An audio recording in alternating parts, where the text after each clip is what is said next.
welcome to Vodcast, Guna Vodcast, or Vidcast, or Vlog, number 8. Okay, much ado about nothing there. My face is a bit red today. I think it's because I actually had a bath. No, I do it every day, trust me. Anyway, what doesn't happen every day is Pep Guardiola, or Guardiola as some idiots call him, has resigned, of course. And this has upset this guy, Cesc Fabregas. Could that mean he's coming back to Arsenal? Probably not, because he's happy at Barcelona. And could that mean Arsene Wenger is going to Barcelona? Probably not, because he's happy at Arsenal.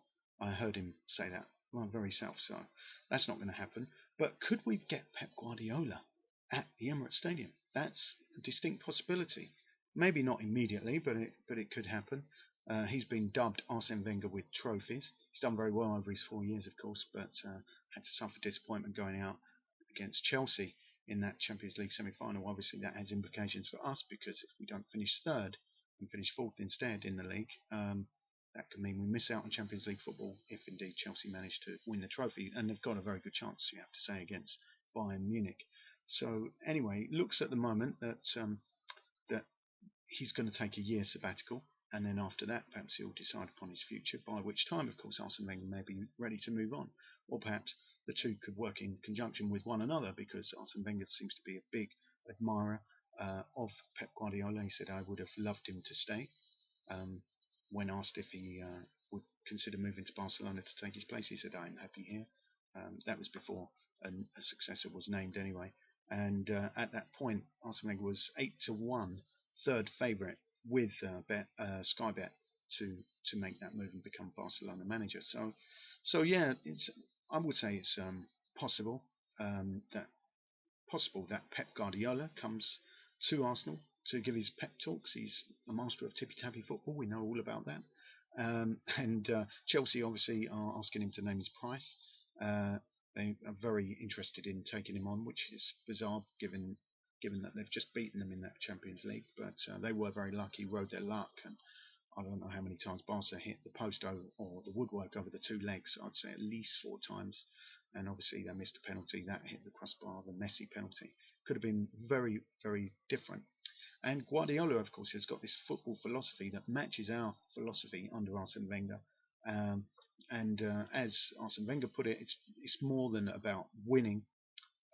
It's also about the way you play, and he is very much an admirer of Guardiola. So I could imagine the two, as I said before, working together. But enough of that. Let's talk about the Stoke game briefly.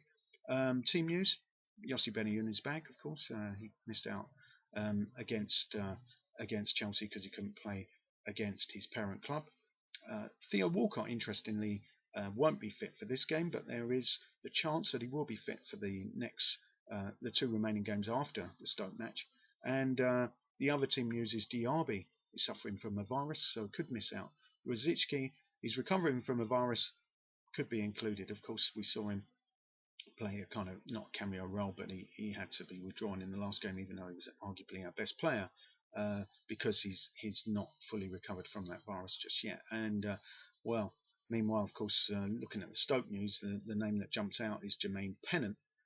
Looks like he's suffering from a virus too, and will be on the bench. Let's hope he doesn't make us rue letting him go, because there are many times when I thought Jermaine Pennant shouldn't have been allowed to leave, but obviously the stuff he does off the pitch, allegedly, must have had some influence in making Arsene Wenger make the decision to let Jermaine Pennant leave. So let's hope he doesn't rue letting him go when we play Stoke. So fingers crossed it's going to be an Arsenal win. It's going to be really tough. I predicted in a previous vodcast, vidcast, podcast, vlog that we would only draw against Stoke. We can ill afford to lose points at this stage of the season, even though Newcastle got some tough games coming up. Spurs are out of form. We really need to nail down 3rd spot. So fingers crossed, like I always say, fingers crossed, everything crossed, and let's hope it's 3 points for the Arsenal.